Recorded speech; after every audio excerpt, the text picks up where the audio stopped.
I stared at the text message on my phone, my hands trembling so violently I almost dropped it. Mom's in the hospital. Heart attack. Where are you? Your brother needs you to cover his mortgage this month since he's dealing with this. It was from my sister Linda, sent at 3 in the morning. But that wasn't what made my blood run cold. It was the message that came 30 seconds later, the one that shattered everything I thought I knew about my family. Never mind about Mom. She's fine. It was just anxiety. But seriously, can you send Jake the money? He's counting on you. My mother wasn't dying. She was fine. But my sister had used the idea of her death, had weaponized my worst fear to guilt me into giving my brother more money. I felt something inside me crack like ice breaking under too much weight. This was it. This was the moment I'd look back on and realize everything changed. If you've ever felt invisible in your own family, if you've ever been the one everyone turns to when they need something but never when they want to celebrate, please hit that like button and subscribe. Drop a comment below telling me if you've ever been the family ATM. Because what I'm about to share with you is the story of how I went from being my family's doormat to finally putting myself first. But let me take you back to the beginning to help you understand how I even got to that breaking point. I grew up in a small town outside Toledo, Ohio, where everyone knew everyone else's business and keeping up appearances mattered more than actual happiness. My childhood home was a modest 2-story house with peeling yellow paint and a front porch that sagged in the middle. Inside, the walls were thin enough that you could hear every conversation, every argument, every moment of favoritism that I pretended not to notice. My father, Robert, worked at the General Motors plant for 30 years. He was a man of few words, the kind who expressed love through providing rather than saying anything out loud. He'd come home smelling of grease and metal, his hands permanently stained dark around the fingernails, his shoulders hunched from years of repetitive labor. He wasn't cruel, just absent. Present in body, but somewhere else in mind, always tired, always needing peace and quiet, always irritated when we made too much noise. My mother, Patricia, was a homemaker who'd given up her nursing career when Jake was born. She talked about it sometimes wistfully, about how she'd been good at it, how the doctors had respected her opinions, how she'd felt important. But then she'd shake her head and say that raising a family was more important than any career, that she'd made the right choice, even if it meant sacrificing her dreams. I think she resented that sacrifice more than she ever admitted, and somehow that resentment found its way into how she treated us. Jake was born first, the golden child, the son my father had always wanted. He had my dad's square jaw and broad shoulders even as a kid. He was good at sports, popular at school, the kind of boy who could charm teachers into giving him extra chances on homework and talk his way out of trouble when he got caught smoking behind the gym. My parents' faces would light up when he walked into a room like someone had turned on a switch inside them. I came 3 years later. I was quiet, bookish, the kind of child who tried to earn love through good behavior. I got straight A's, never talked back, always did my chores without being asked. But somehow it was never quite enough. My parents would glance at my report card, nod, and say, "That's nice, honey," before turning their attention back to whatever Jake was doing. It wasn't that they were mean to me. It was worse than that. They were indifferent.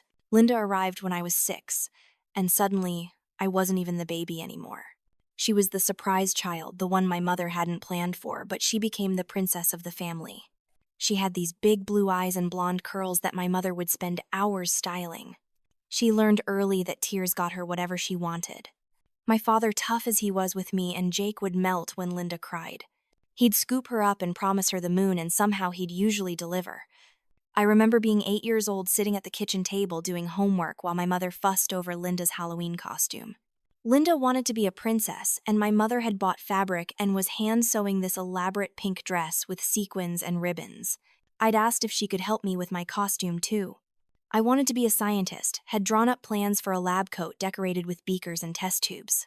My mother had looked at me, distracted, and said, "Just wear your regular clothes and carry some books." "There, you're a nerd." She'd said it like it was a joke, but Jake had laughed and called me a nerd for weeks afterward. That was my childhood. Small moments of being overlooked, dismissed, made to feel like my interests and needs were less important than everyone else's. It wasn't abuse in the obvious way. There were no bruises, no screaming matches. Just a slow, steady erosion of self-worth year after year until I believed that my value was in being useful, being easy, not causing problems. When I was 13, Jake wrecked my father's truck joyriding with his friends. He'd taken it without permission, driven it drunk, and crashed it into a telephone pole. He could have killed someone. He could have killed himself. But when the police brought him home at 2 in the morning, my parents' main concern was making sure he wasn't charged as an adult. They got him a lawyer, paid for the damage, grounded him for a week, and then life went back to normal. Jake was the football star. This was just boys being boys. That same year, I accidentally broke a dish while doing the dishes. My mother yelled at me for 20 minutes about being careless, about how money didn't grow on trees, about how I needed to be more responsible. The dish had cost $3 at Goodwill. Jake's accident had cost thousands. But somehow my minor mistake was the bigger transgression. I learned to stay small. I learned to anticipate what people needed before they asked. I learned that love was conditional and had to be earned through perfect behavior and constant service. I became the family mediator, the one who smoothed over arguments, who took Jake's side when he fought with our parents so they'd forgive him faster, who entertained Linda when my mother needed a break. I made myself useful because useful felt safer than invisible. High school was my escape. I threw myself into academics, into any activity that kept me out of the house. I joined the debate team, the math club, worked on the school newspaper. I got a job at Kroger when I turned 15, bagging groceries and stocking shelves, and suddenly I had money of my own. Not much, but enough to buy my own clothes, my own school supplies, my own sense of independence. My parents barely noticed. They were too busy with Jake's football games and Linda's dance recitals. I'd work until 10 at night, come home exhausted, and my father would be asleep in his recliner, while my mother folded laundry and watched reality TV. She wouldn't ask about my day. Sometimes I wondered if she even remembered I had a job. College was supposed to be my fresh start. I applied to schools far from Ohio, dreaming of somewhere like Boston or California, where I could reinvent myself. But when the acceptance letters came, my parents sat me down at the kitchen table with serious faces. Money was tight, they said. They couldn't help with college. I'd have to figure it out myself. Meanwhile, they were already talking about how they'd help Jake with his tuition when he graduated in 2 years. He wanted to go to Ohio State. They were planning to take out a Parent Plus loan for him. What about me? I asked, my voice small. You're smart, my mother said, like that solved everything. You'll get scholarships. Jake needs more support. You've always been the independent one. So I went to a local state school, the one that offered me a half scholarship. I lived in the dorms even though it was only 40 minutes from home because I couldn't stand the thought of still being under their roof. I worked 2 jobs, sometimes 3. I waitressed at a diner, tutored calculus to freshmen, cleaned office buildings at night. I survived on coffee and ramen and 4 hours of sleep. I had no social life, no time to join clubs or make friends. I just worked and studied and worked some more.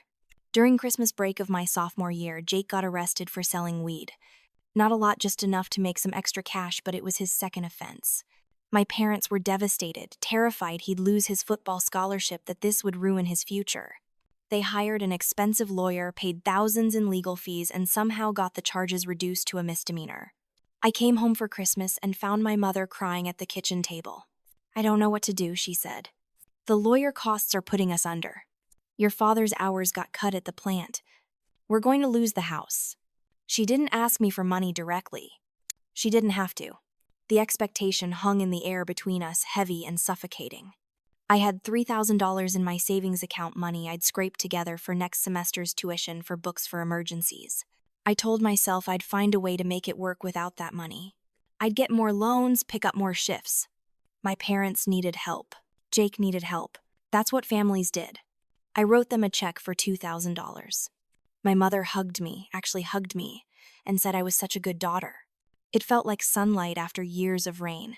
I went back to school and maxed out my credit cards to cover tuition. I told myself it was worth it. They'd finally seen me, finally appreciated me. They never paid me back.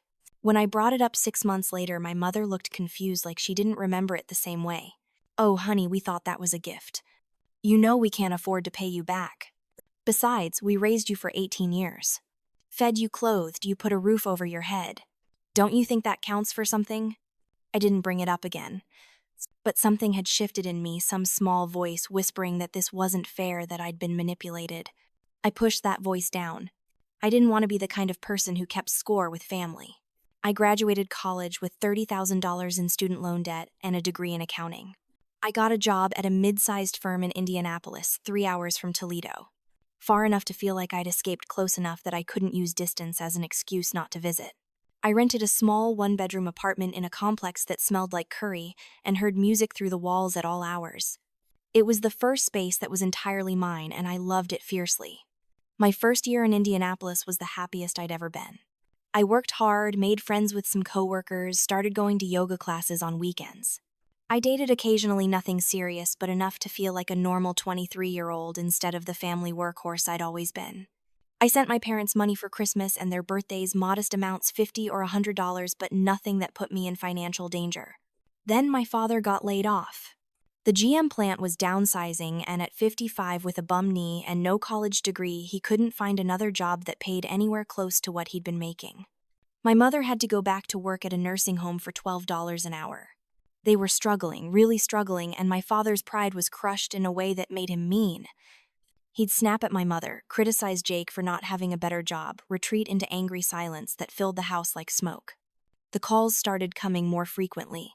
First, from my mother asking if I could help with the electric bill just this once, just until they got back on their feet. Then from Jake, who'd moved back home after college and couldn't find a job in his field.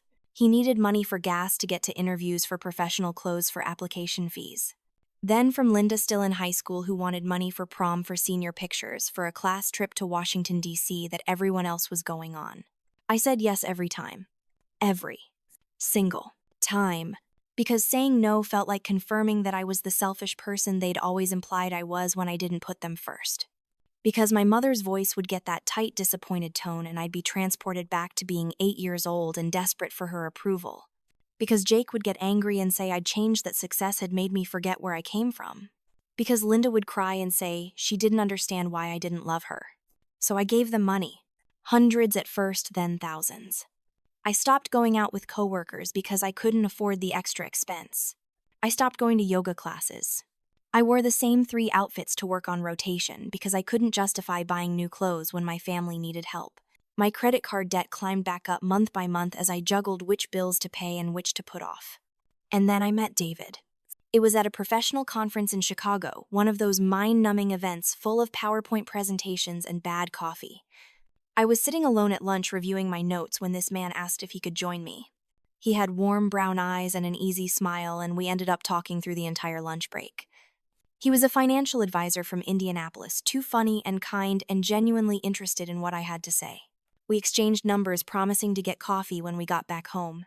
That coffee date turned into dinner, which turned into a movie, which turned into 6 months of the kind of easy, comfortable relationship I'd never experienced before. David made me laugh. He remembered little things I told him, like my favorite coffee order and how I hated cilantro. He introduced me to his family, and they welcomed me with a warmth that made my chest ache. His mother hugged me the first time we met, and said she was so happy David had found someone who made him smile like that. David made good money, had his own house in a nice suburb, drove a reliable car. He was stable in a way my family had never been, and being around him made me feel safe. But he also noticed things. He noticed when I'd get tense at dinner if we split the check. He noticed that I never bought myself anything nice. He noticed that I was always checking my phone, always stressed about something. 6 months into dating, I left my phone on his bathroom counter, and it buzzed with a text from Jake. David glanced at it by accident, not snooping, and saw, "When are you sending the money?" Mom's freaking out. When I came out of the bathroom, he was holding my phone with a careful, neutral expression. "Sarah, can we talk about something?" My stomach dropped. This was it. He'd realized I came with too much baggage and was going to break up with me. "Of course. Are you in some kind of trouble? Financial trouble?" I laughed, but it sounded hollow. "No, why would you think that? That text from your brother? And some other things I've noticed. You work hard, make decent money, but you never seem to have any to spare." He sat down on his couch, patted the space next to him. "I'm not judging. I just want to understand." So I told him. Everything. About my childhood, about being the invisible kid, about the student loan I'd paid for with credit cards because I'd given my savings to my parents, about the constant requests for money that never stopped coming. I told him about feeling guilty every time I spent money on myself because my family needed it more. I told him I was scared he'd think less of me for letting them take advantage of me like this. David listened to all of it, his face growing more concerned with every detail. When I finished, he took my hands in his and said, "Sarah, what they're doing isn't okay. You know that, right? They're struggling. So were you? You worked yourself nearly to death to get through college while they helped your brother. Your dad got laid off through no fault of his own, but that doesn't mean you're responsible for supporting the entire family. But they need help. And you need to build your own life. We can't save for a future together if you're constantly bailing out your family. He squeezed my hands. I'm not saying never help them. I'm saying there need to be boundaries. Limits. They need to figure some of this out themselves. His words made sense. But they also made me feel like a terrible person. What kind of daughter puts limits on helping her struggling parents? What kind of sister says no when her siblings need her? I tried to set small boundaries. When Jake called asking for $500 for a security deposit on an apartment, I said I could only spare $200. He accepted it, but my mother called later, saying I'd embarrassed her that Jake had told the whole family I'd refused to help him properly. When Linda needed money for college application fees, I said she needed to apply for fee waivers first. She cried and said I was treating her like she was poor, like she should be ashamed of our family's situation. The guilt ate at me. David saw me struggling and suggested couples counseling, not because we were fighting, but because he could see this was tearing me apart. The therapist, a patient woman named Dr. Chen, asked me to describe a typical interaction with my family. I told her about a recent call from my mother.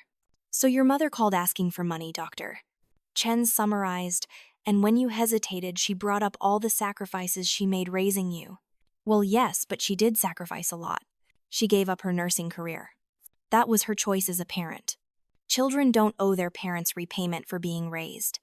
That's not how healthy families work. She leaned forward. Sarah, what do you think would happen if you said no to one of these requests? They'd be angry. Disappointed. They'd think I didn't care about them. And how do you feel after you say yes? I thought about it. Resentful. Anxious about money. Angry at myself for saying yes, but also angry at them for asking. Then guilty for feeling angry. Does saying yes make them love you more? The question hit me like cold water. I don't know. Maybe. Sometimes my mom says I'm a good daughter when I help. But does their treatment of you actually change? Do they call just to see how you're doing? Do they celebrate your accomplishments? I couldn't answer that, because the truth was they didn't. They called when they needed something. They showed up when there was something in it for them. Any other time I barely existed to them. David proposed to me on a Saturday in May on a picnic in the park where we'd had our first date. I said yes immediately, overwhelmingly happy, and we called everyone we knew to share the news. His parents were thrilled, offered to help with whatever we needed. My mother's first question was, "How much is the wedding going to cost?" followed immediately by, "You'll have it in Toledo, right?" I can't travel far. The wedding planning became a battlefield. My mother wanted to invite everyone she'd ever met, wanted a say in my dress, wanted to dictate the menu and the flowers and the music. She complained constantly about my choices. Too modern, too expensive, too fancy, not traditional enough. Linda was furious. I asked my college roommate Michelle to be maid of honor instead of her. Jake didn't care about the wedding but asked if I could loan him $3,000 to buy a used car since he'd be expected to dress up for the occasion. David's parents were horrified by my family's behavior. His mother, Margaret, pulled me aside one day while we were shopping for bridesmaid dresses and said gently, "Honey, this is your wedding. You don't have to let them steamroll you like this." But I didn't know how not to let them steamroll me. It was all I'd ever known. The wedding itself was beautiful despite my family's best efforts to make it stressful. Michelle stood beside me looking radiant in her navy dress. David's vows made me cry happy tears. We had our first dance to a song we'd chosen together, and for those 3 minutes spinning in David's arms, I felt like the center of someone's universe. But then Jake got drunk, really drunk, and started a fight with one of David's groomsmen over something stupid. My father had to drag him outside. My mother spent the reception complaining to anyone who would listen that the food was too fancy, that we should have done a simple church wedding like normal people that we were showing off. Linda caught the bouquet and immediately started talking loudly about how her wedding would be so much better, really traditional, really meaningful, not like this cold, expensive affair. On my wedding night, what should have been the happiest night of my life, I found myself apologizing to David for my family's behavior. He held me close and said I had nothing to apologize for, that their actions weren't my responsibility. But I felt responsible. I always felt responsible. We bought a small house in a quiet neighborhood, a 3-bedroom ranch with good bones but outdated everything. We planned to renovate slowly room by room as we saved money. We talked about kids, about maybe trying in a few years once we were more financially stable. We talked about taking a real honeymoon someday, maybe to Italy or Greece once we'd paid down some debt. Those dreams felt possible until my father had his heart attack. It happened on a Tuesday. I was at work deep in tax season stress when my mother called. I could hear the fear in her voice raw and real. Your father's in the hospital. It's his heart. You need to come. I left work immediately, drove the 3 hours to Toledo with my hands shaking on the steering wheel. At the hospital, I found my mother in the waiting room looking small and scared in a way I'd never seen before. Jake was there pacing and angry at the doctors for not giving us more information, angry at my father for not taking better care of himself, angry at the world. Linda wasn't there yet, still driving in from college. My father survived the heart attack, but he needed triple bypass surgery. The doctors said his arteries were severely blocked, that he was lucky to be alive, that he'd need significant lifestyle changes, and probably couldn't work again. The surgery alone would cost tens of thousands after insurance. Then there was recovery medications, follow-up care, physical therapy. My mother was crying in the cafeteria when I found her. I don't know what we're going to do. We're already behind on the mortgage. His disability payments won't cover even half of what he was making. We're going to lose everything. Don't worry, I heard myself say. We'll figure it out. I'll help. Her relief was palpable. I knew I could count on you, Sarah. You're the strong one. You're the one who always comes through. The strong one. Not the loved one. Not the valued one. The strong one. The useful one. I paid the $5,000 deductible for the surgery. I told David it was a one-time thing, that I couldn't let my father die because of money. He understood, even though I could see the worry in his eyes. We had been saving for a down payment on a bigger house, planning to start trying for kids. That $5,000 was a significant chunk of our savings. But it didn't stop there. My father's recovery was slow and painful. He couldn't work, could barely climb the stairs in their house. The medical bills kept coming. The mortgage payment was due. The utilities were getting shut off. My mother couldn't work enough hours to cover everything. Jake was working at AutoZone, but his paycheck barely covered his own expenses. Linda was a full-time student, so I became the solution. Every week there was a new crisis, a new bill, a new emergency. My mother would call, her voice tight with stress, and list off what they needed. I'd transfer money from my account to hers, watching our savings dwindle month by month. David tried to be understanding. He really did. But I could see the frustration building. We'd sit down to pay our own bills, and he'd notice another large transfer to my parents. We'd talk about wanting to start a family, and he'd gently point out that we couldn't afford it if I kept supporting my entire family. We'd dream about vacation and then cancel plans because I'd just sent $2,000 to cover my parents' property taxes. Our first real fight happened on a Saturday morning 6 months after my father's surgery. I just transferred $1,500 to my mother to help with that month's mortgage payment. David was looking at our bank account on his laptop, his jaw tight. Sarah, we can't keep doing this. Doing what? This. Emptying our savings every month. We're supposed to be building a life together, but instead you're bankrolling your parents' retirement.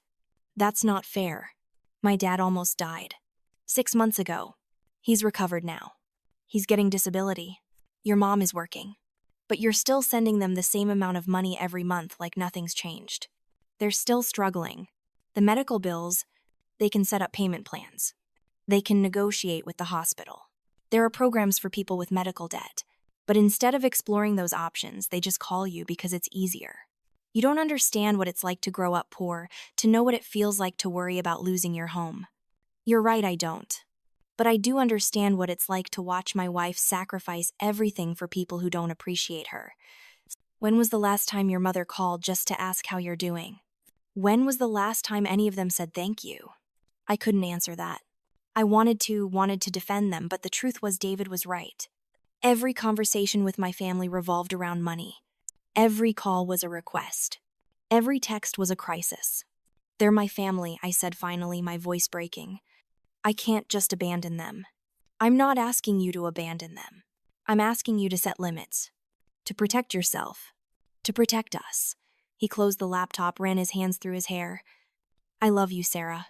But I can't watch you destroy yourself trying to earn love from people who've proven they'll never give it to you. We didn't speak for the rest of the day. David slept on the couch that night. I lay in our bed alone, staring at the ceiling, feeling torn in two. On one side was my husband, my partner, the man who'd chosen me and wanted to build a life with me.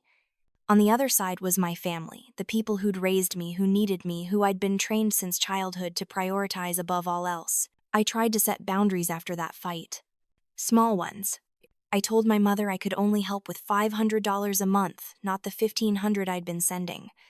She sounded hurt on the phone, said she understood, said they'd figure something out. Then 2 days later, Jake called. "Mom's a mess because of you. She's been crying all day. You seriously can't help them with a couple hundred extra dollars. What's wrong with you?" "Jake, I have my own bills. I'm trying to save for a house for kids someday." "Oh, so your theoretical future children are more important than your actual father who almost died. That's cold, Sarah.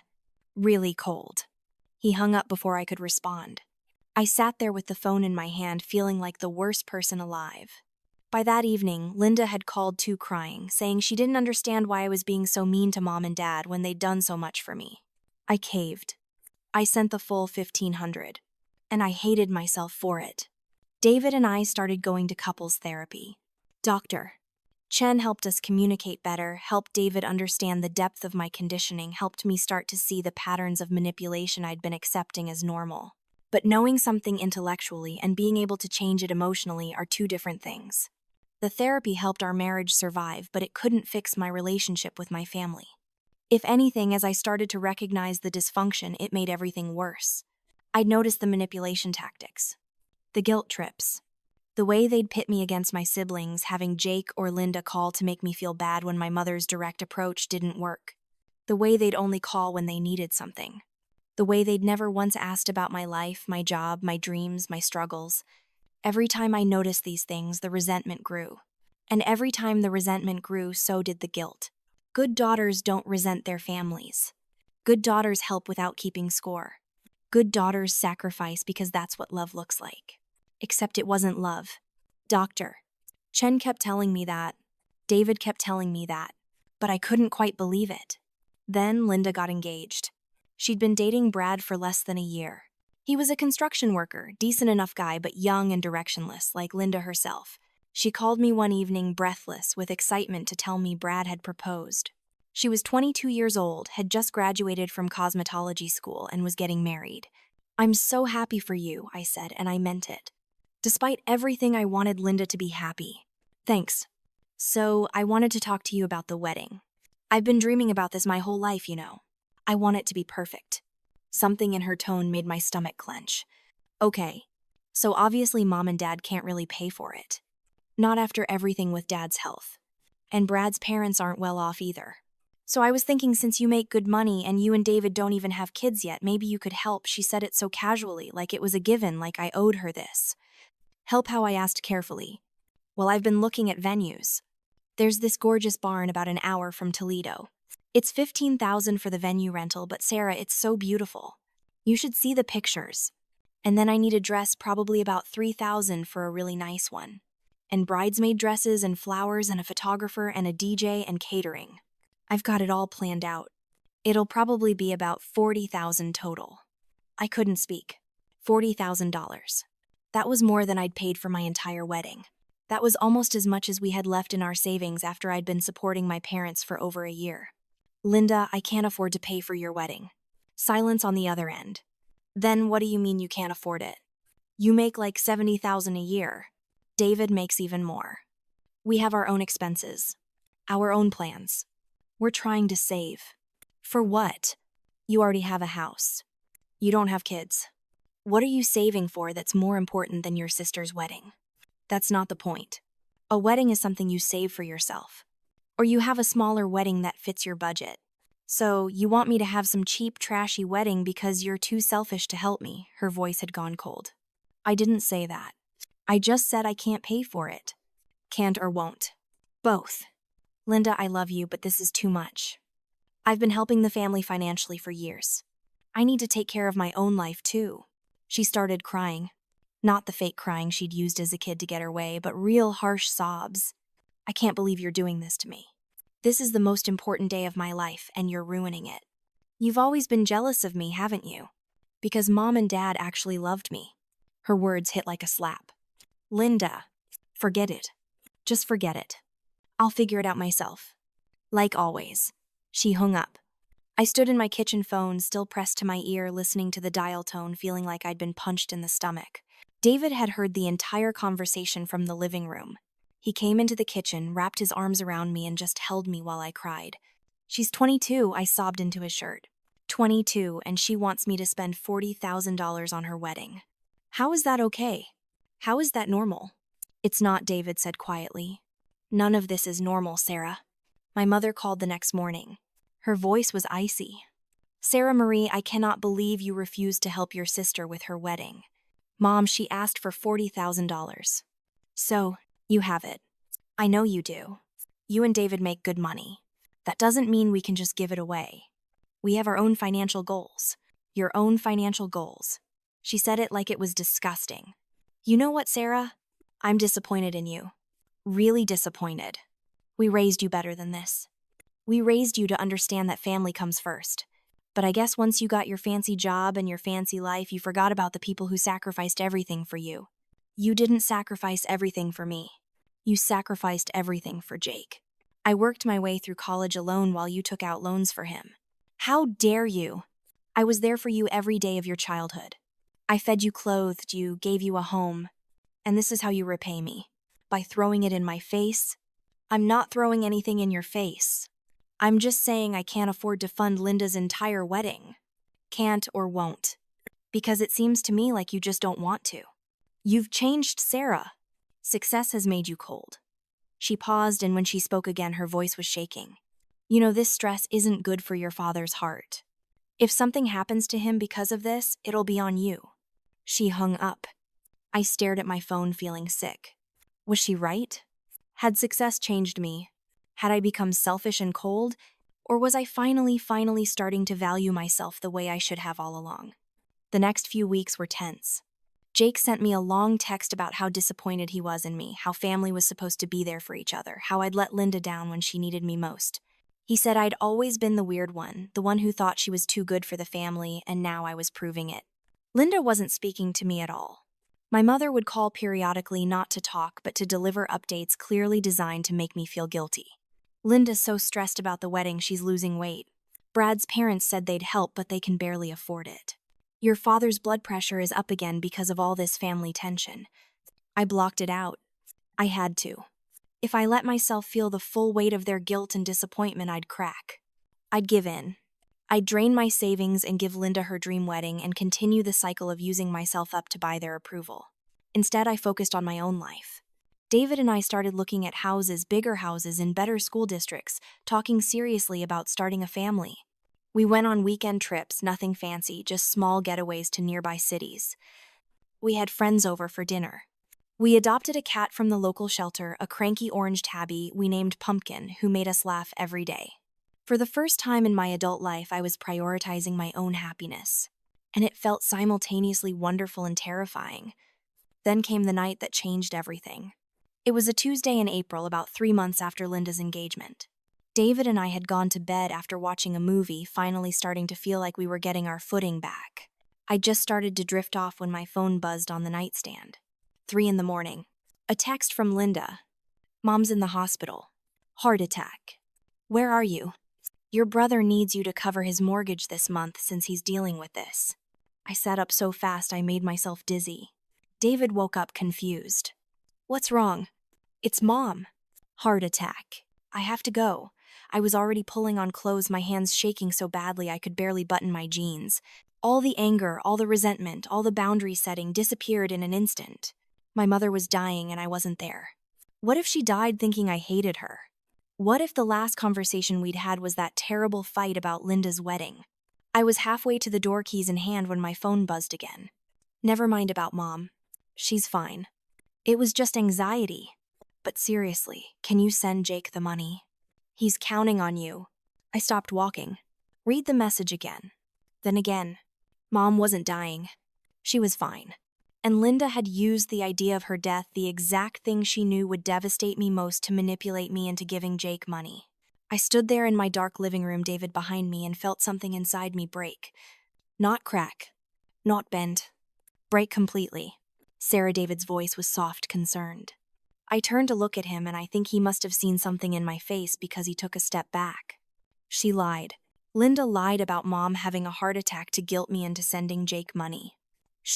What? I showed him the messages.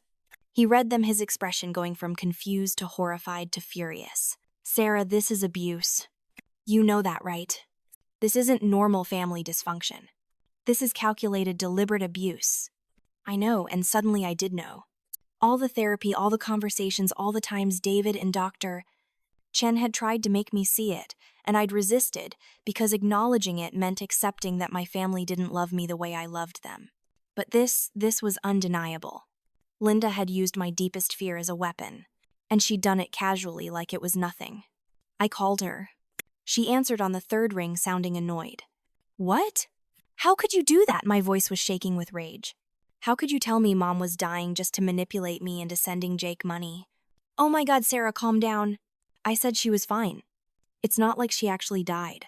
You told me she had a heart attack. She did have chest pains. They thought it might be a heart attack. It turned out to be anxiety, but at the time we didn't know that. And you decided to text me about it at 3 in the morning, not to tell me Mom was sick, but to ask for money for Jake. Well, yeah, because Jake does need money. He's behind on his mortgage and he's been stressed dealing with Mom's health stuff. The least you could do is help him out. She said it like it was obvious, like she genuinely couldn't see anything wrong with what she'd done. The least I could do? Linda, I have given this family everything. Years of money, support, emotional energy, and you just used Mom's health as a bargaining chip. You're being dramatic. I'm being honest. You manipulated me. You deliberately triggered my fear of losing Mom to get what you wanted. Oh, here we go. I could hear her rolling her eyes. Saint Sarah keeping track of every little thing she's ever done, acting like we're all so terrible for asking for help once in a while. Once in a while, I've been supporting this family for years. I put myself through college alone, maxed out my credit cards to help with Dad's surgery, sent thousands every month, and none of you have ever once said thank you or even asked how I'm doing. Because you're fine. You've always been fine. You have a good job, a nice house, a husband. You don't need us checking on you, but we do need you, and you're too selfish to care. That word again.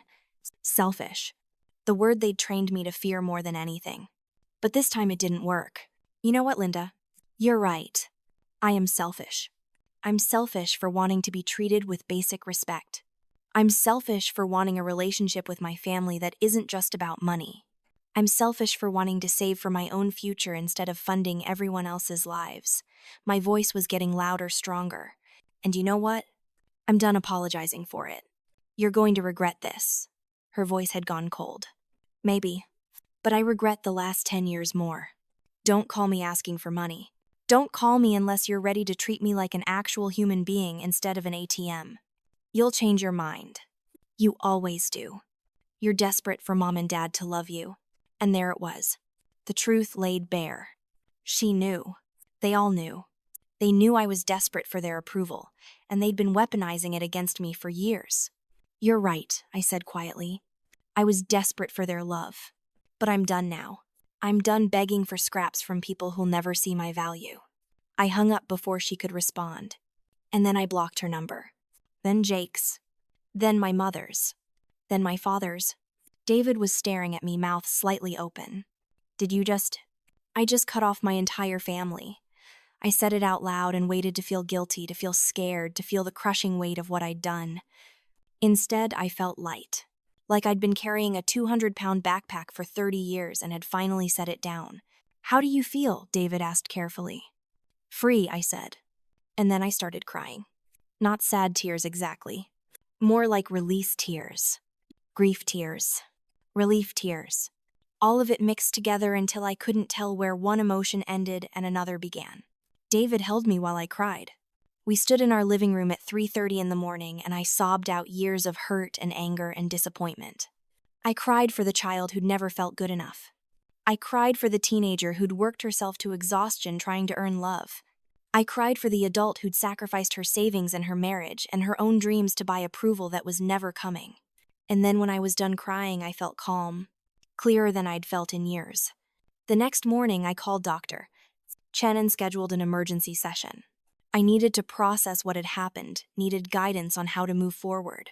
She got me in that afternoon. I cut them off. I told her, sitting in her familiar office with its comfortable chairs and soft lighting. All of them. I blocked their numbers. How do you feel about that decision? Terrified. Relieved. Guilty. Free. I don't know. Everything at once. She nodded like she'd expected this. Sarah, what your sister did was a form of emotional blackmail. Using someone's fear of a loved one dying to manipulate them is abuse. You're allowed to protect yourself from abuse even when it comes from family. But what if something really happens? What if my dad has another heart attack and I'm not there? Then you're not there. Sarah, you can't live your life held hostage by hypothetical emergencies. You have to make decisions based on how people actually treat you, not on how you wish they'd treat you or how they might need you in the future. We spent the session talking through my feelings, my fears, my guilt. Doctor Chen helped me see that what I was feeling was normal, that anyone leaving an abusive situation would feel this complex mix of emotions. She reminded me that healing wasn't linear, that I'd have good days and bad days, that second-guessing my decision was normal but didn't mean the decision was wrong.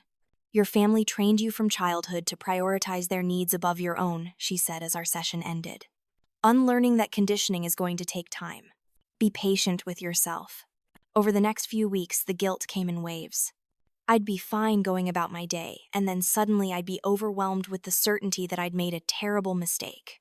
I'd pick up my phone to unblock my mother's number, to call and apologize, to make it all go back to normal. But David would stop me. Think about what normal was, Sarah. Is that what you want to go back to? And when I really thought about it, when I looked at what normal had been, I knew the answer was no. Normal was being used. Normal was being dismissed. Normal was sacrificing everything and getting nothing in return but criticism and demands for more. I didn't want normal. I wanted healthy. And healthy meant protecting myself from people who'd proven over and over that they didn't have my best interests at heart. My mother tried calling from different numbers. I'd answer not recognizing it, and she'd immediately start in. Sometimes she was angry, accusing me of abandoning the family, saying I'd broken my father's heart. Sometimes she was pleading, saying she didn't understand what she'd done wrong, that she just wanted her daughter back. Sometimes she was manipulative, saying my father was getting worse, that Linda had to cancel her wedding, that Jake was going to lose his house, and it would be all my fault. I'd listen for a moment, waiting to feel that old, familiar pull of guilt and obligation. But it didn't come the way it used to. Instead, I felt sad. Sad that this was how she chose to reach out, with blame and guilt, instead of accountability and love. Sad that even now she couldn't just say, I'm sorry, or I miss you, or how are you? I'd hang up quietly and block the new number. After a while, the calls stopped coming. Jake tried a different approach. He found me on social media and sent long messages about how I was tearing the family apart, how Mom cried every day, how I was cruel and heartless. He said I'd always been the black sheep, the one who thought she was too good for the rest of them, and now I was showing my true colors. When I didn't respond, he started posting vague things on Facebook about family betrayal and ungrateful siblings. I blocked him there too and made my accounts private. Linda tried reaching out through email. Her messages started off angry, evolved into pitiful, and finally landed on resigned. In her last email, she wrote, I guess you've made your choice. I hope your perfect life with your perfect husband is worth losing your entire family over. Don't expect us to be there when you finally need something. I didn't respond. What was there to say? That I hadn't chosen to lose my family, I'd chosen to stop losing myself. That I'd been there for them hundreds of times and they'd never once been there for me. That I didn't have a perfect life, just a life that was finally my own. Instead, I focused on healing. I went to therapy every week. David and I went to couples therapy every other week, working to repair the damage my family had done to our marriage. Slowly, painfully, we rebuilt trust. He'd been hurt by all the times I'd chosen my family over us, all the promises I'd broken, all the dreams I'd sacrificed. But he loved me enough to work through it. I made new friends, real friends, people who asked about my life and celebrated my successes and supported me through hard times without expecting anything in return. I reconnected with college friends I'd lost touch with because I'd been too busy working and sending money home. I joined a book club, started taking yoga classes again, allowed myself to have hobbies and interests outside of work and family obligation. David and I went on a real vacation for the first time in years. We spent a week in California, walking on beaches, eating expensive dinners, staying in a nice hotel. We didn't worry about the cost because we'd saved for it. We didn't feel guilty because we weren't robbing our own future to pay for it. We just enjoyed it. And slowly, our savings account started to grow again. Without the constant drain of supporting my family, we could actually keep the money we earned. We could plan for the future. We could talk about kids without it feeling impossible. I got promoted at work. My boss told me I'd really come into my own in the past year, that I seemed more focused and confident. I hadn't realized how much my family drama had been affecting my job performance, but apparently everyone else had.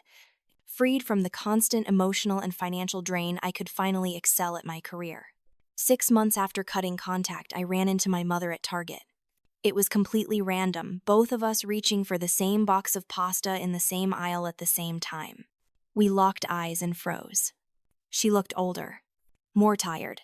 There were new lines around her mouth, gray streaking through her hair that hadn't been there before. Or maybe it had been there and I'd just never let myself see her clearly. Sarah. Her voice was uncertain, not angry or manipulative. Just sad. Mom. My heart was pounding, but I didn't run. I just stood there holding a box of linguine, waiting. How have you been? Good. Really good, actually. She flinched like I'd hit her. That's nice. A pause. Your father asks about you. How is he? Managing. Jake's been helping more. She said it with significance, a clear implication that Jake was the good child, the one who stepped up when I wouldn't. I didn't take the bait. I'm glad he's managing. Awkward silence. Then Sarah, I don't understand. What did we do that was so wrong? We needed help and you just walked away. There it was. No acknowledgement of Linda's text. No recognition of years of manipulation. Just the same story where I was the villain. Mom, Linda lied about you dying to manipulate me into giving Jake money. That's not asking for help. That's emotional abuse. Her face went red. She was stressed. She didn't mean anything by it. She meant exactly what she did. You all knew I'd say yes because I always said yes because I was desperate for you to love me. We to love you. No, I said, and my voice was steady calm. You love what I can do for you. You love having someone to call when you need money. That's not the same as loving me. That's not true. You're my daughter. Then why didn't you ever ask how I was doing? Why was every conversation about what you needed from me? Why did Jake get help with college while I worked 3 jobs? Why did Linda get her car paid for while I maxed out credit cards? Why was I only valuable when I was useful? She opened her mouth, closed it, opened it again. She was trying to find the words that would make me feel guilty enough to come back. I could see her cycling through options, anger, tears, playing the victim, invoking my father's health. But none of it worked anymore. I'd done the work to understand what she'd done to me. I'd grieved the mother I'd wished I had and accepted the one I actually got. And I'd chosen myself. I need to finish my shopping, I said. Take care of yourself, Mom. I walked away. My hands were shaking and my eyes were burning, but I walked away. And I didn't look back. That encounter was a turning point. I'd been tested, and I hadn't broken. I'd held my boundaries even when faced with the person whose approval I'd craved most. And while it hurt, it also felt like freedom. A month later, Linda sent a short email. No apology exactly, but an acknowledgement. I've been thinking about what you said. I guess I can see how the text about Mom seemed manipulative. I was just really stressed about money and you always helped before, so I thought you would again. I didn't think about how it would make you feel. It wasn't much. No real accountability for years of using me. No recognition of the pattern of behavior. But it was something. A crack in the wall of denial that my family had built. I wrote back.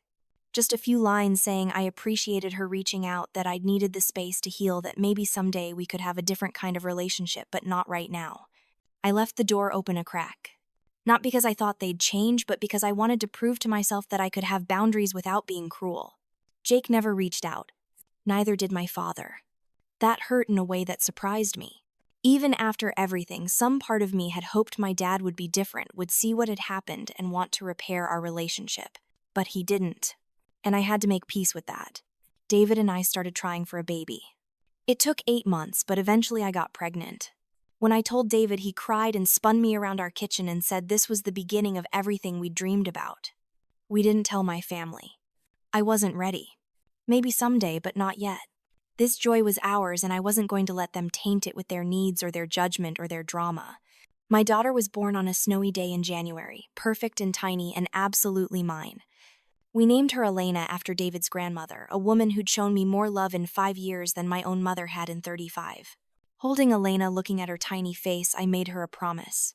I promised she'd always know she was loved for who she was, not what she could do. I promised she'd never feel invisible or less than. I promised I'd break the cycle that had broken me. My mother found out about Elena through a mutual acquaintance. She sent a card with a check for $50 and a note asking for pictures. The check felt like a test, like she was trying to establish that she could buy access to my daughter. I sent the check back with a note. If you want to be part of Elena's life, we need to have an honest conversation about our relationship and what needs to change.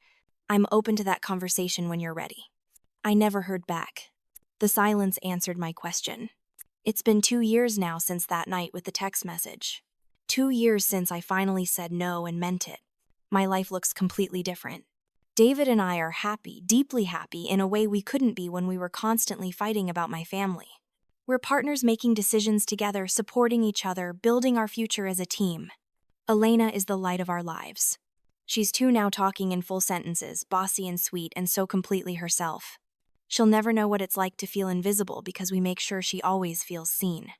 I still see Dr. Chen regularly. Healing isn't a destination, it's a journey.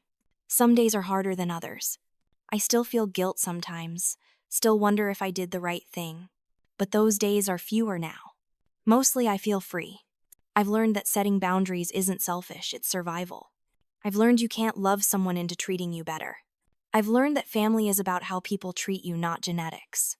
I've learned that my worth isn't determined by my usefulness, that I deserve love simply because I exist.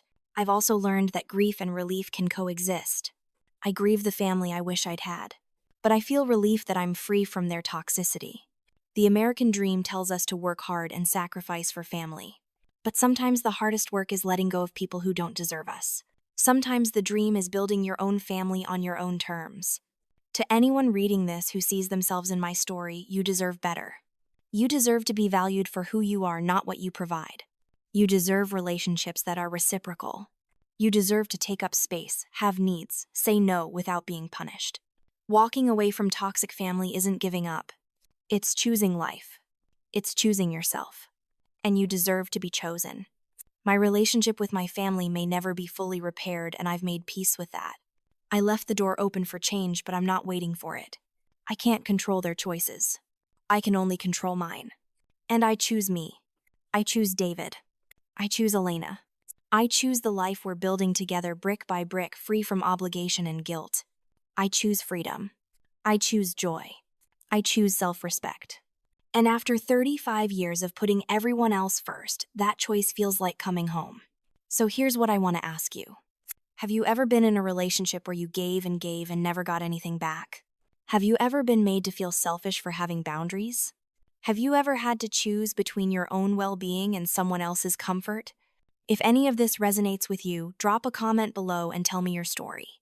You're not alone in this. And if you found value in my journey, please hit that like button and subscribe to hear more stories about breaking free from toxic patterns and building the life you actually deserve. Your story matters. Your healing matters. You matter. Remember that.